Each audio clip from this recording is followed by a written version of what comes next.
Okay, what am I doing? There you go. Flair bartending. Difficult. Boys are better bartender than girls. Not true. 50 best bars. Difficult. Chefs versus bartenders. Always food.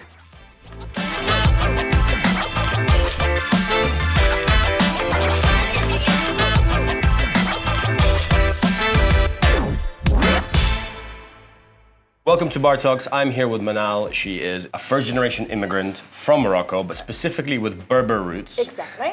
Who moved here when she was 12, and you got into fashion, and then you were always drinking in nice bars. I started in radio as a broadcaster. Oh, wow. First of all, exactly. So she is very, very media trained. I studied audiovisual communication. Right. So you had like a lot of options to decide between journalism, between filmmaker, between camera girl, and then I decided to start in communication. You picked the worst vice, alcohol. Alcohol, exactly.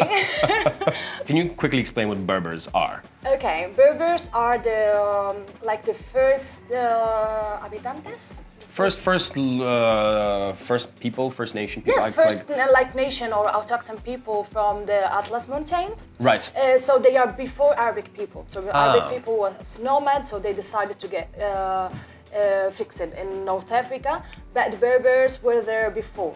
Okay, the Arabic people. They were the so original. They're like the original people of not North Africa, but Atlas Mountains. Specifically, so there are okay. different tribes. Yes, different tribes. Different tribes, different tribes, and they all speak like different kind of Berber dialects, and they have different culture, different. So even different from the Arabic culture. Exactly, even different. Even between them, they are small tribes, but they are very, very, very close each to other. In your opinion, what issues have you faced going from fashion into bartending? I started doing events, so there is not a big difference if you wanna do not a guest shift because it's a different kind of event. But yes, starting for example for a fashion event. So I started hiring bartenders and doing like bar stations for example, for fashion industry. For example, for a showroom or for a catwalk. So I started doing events and hiring bartenders, bar stations, or caterings. So I see that there's not a big difference between doing fashion events and cocktail bar events. stuff, exactly. Yeah. So the process is the same. It's just having a checklist and just having your suppliers is not a big difference. So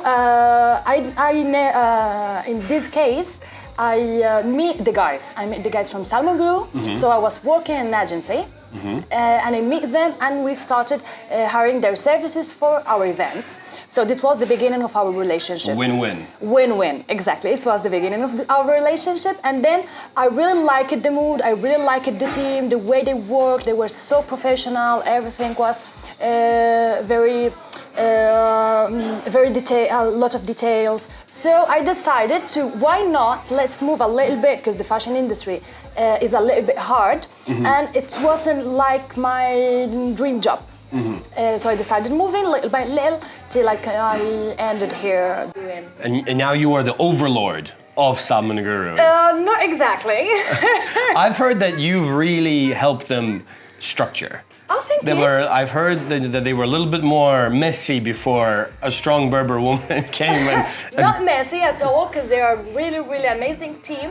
But yes, I helped them to, they don't have to carry about organization, they don't have to carry about, for example, getting flight, organizing a guest shift, doing PR, talking with the people. So it takes a lot of time, it takes a lot of effort, so you cannot do all this stuff by your own. So they focus on the creativity and the cocktails, and you logistically, you're just like, you do everything. So we divide like the enterprise in departments. So if you are a manager, you have your checklist, you have your job. You don't have to focus on reservation, for example. You don't have to focus on booking a hotel, booking a flight, doing a. I guess you're the first Muslim female in alcohol that I have interviewed on Bar Talks. At the moment, yes. At the moment. I don't know another person at the moment who's Arabic. Yes, Arabic, but female Muslim in this industry, at least I don't know. So you're a unicorn. For those who are watching, yesterday I learned the fact that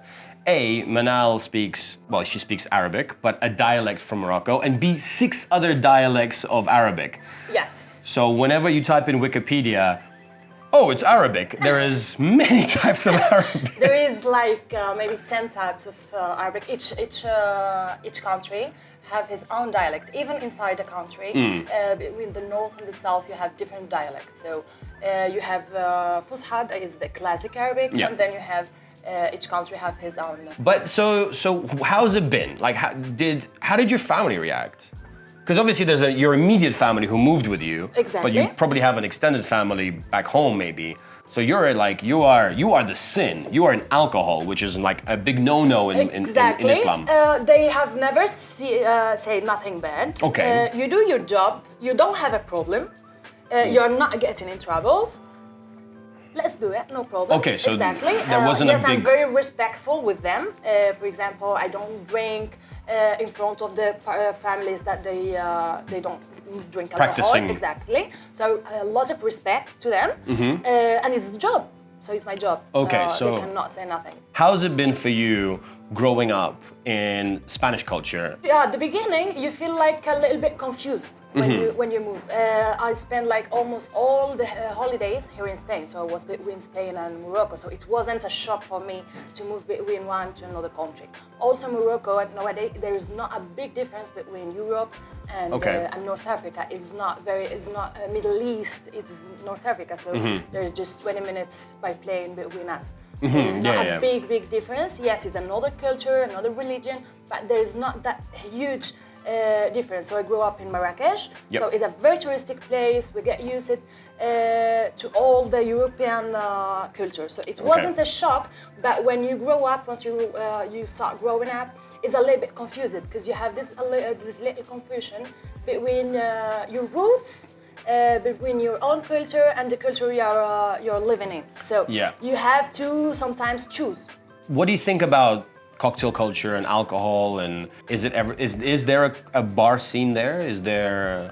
Yes, there is. It's not a very old bar scene. It's so new. It's like maybe 10 years ago. But there is always a bar scene. But before all the tourism, before the globalization, for example, in the 90s in Marrakesh, it was like something almost forbidden. Not forbidden 100%. But you have cabarets, you have small bars. But it was like a main issue or not a good scene, not very high quality. Exactly, not very high quality. And now, yes, we have very good bars, we have very good hotels, very good beach clubs, so there is no problem. Nowadays, we have good bartenders, not the same culture, not the same quality as Europe or the rest of the world, for example, because the people are not all of the Arabic people drink. We have tourism, but there is not that big quality. So are you it's not the seeing most a change? Yes. Like towards more consumption of alcohol, it's increasing. Because there is a lot of immigrants in Morocco. There's a lot of French people who's coming to open a riad, to open a hotel. A lot of tourism. Now it's cheaper than before, so the people are traveling a lot. So they started to get new bars, opening new hotels. So now the quality is getting higher and higher. Salmon Guru is growing. Yes. And you are an integral part of the team, sometimes more in the shadows than at the front. But is there anything that you want to do? How do you see yourself developing in this? I have two things, one for me and one for the other people. For example, for me, I want to learn more about this industry. I want to learn not just how to do cocktails, now I want to learn like all behind the alcohol industry, for example, all the process, or to have like more formation. This is something for me I want to do. And for the industry, maybe to connect people. Or there's a lot of beautiful places they are hidden, they're in the shadows, and they really deserve to be shown. Really? Exactly. So I think this is the issue, to connect more people and to give more light or focus more on the bars that really deserve And what do you think about the Spanish community, bar community, as a result? Because this is where we live. Exactly. I love it. I made a lot of friends, and I really like the kind of relationship they have between each other, how they help each other, and how they are connected. There is no competition with them, and I really appreciate that in this industry. Because in another industry, there is always like this kind of fight between who's the alpha. But here, there is not that. There's only one alpha. It's Diego Cabrera. That's it. We don't need to decide who's the alpha. We have one. El papi. Yeah, exactly. But what do you think about this? What's very interesting that if we talk about the ones that travel the most around the world, it's probably Paradiso, Salmon Guru, and Tushmax. Exactly. Yes. All three of those, none of them are Spanish. None of them. Diego is Argentinian. Almost all the industry that shocked me at the beginning, almost all the bar industry in Spain, they're not Spanish. What's going on? Even the team, for example, our team, I think we're just 3 people. There are just 3 people who are Spanish. All of them are immigrants and from all the parts of the world. What's the deal? What's going on? I think is the people who's bartending or the people who's in this industry, they who like to travel. Mm-hmm. They want to travel a lot. So you choose a place to go, you feel comfortable, and you just stay. So if you see an opportunity, you just start making a life, or you just start developing yourself in this bar. Is there anything in this industry that annoys you? Because you're the world's most positive person. Yes, not focusing, for example, when an issue start to be famous, is like moda. Yeah, trend. It's trend. We're following a lot of trends. For example, when we start with sustainability, all the people just talk about sustainability. All the seminars are just about sustainability. When we talk about women in the industry, all the people do the same. Yeah. So just not following that much trends is good because you are given light where you are focusing on something important, but not just by trend. Maybe because we really trust in it, we really want to make a change, not because it's the trend and when we want to get in. Like fakeness. You want authenticity, not fakeness, but change that. Change to make it more real, to make it like exactly. More authenticity, less just like, okay, what did this website write? Oh, we have to talk about really fermentation, and everybody's fermenting everything. Exactly. So you really trust in it, or it's just because it's a trend. So you cannot always feel that is something real, or it's just because a trend. I'm doing it. Yeah, no, fair enough. So fuck trends. Fuck trends. Let's be originals. Let's be authentic. Yeah, be yourself. I think the some of the people watching this, I hope that these kind of conversations will open up the eyes how, although we say the world is small, and it is, but the world is also very large and very mysterious. I think it's exciting to talk about places that people don't know, and it takes someone from being there to highlight just something new, something different. Because Marrakesh, it's a massive city, loads of culture, very multicultural. And it's something very close. It's almost far. Exactly. It's not far. It's easy to go, but nobody will ever go. It's another world. It's a completely different world. Is that not exciting? It's so exciting, and it's so exotic for European, for example. And people want to go to Japan. Like Marrakesh is right there. Exactly. Let's start, but it's more.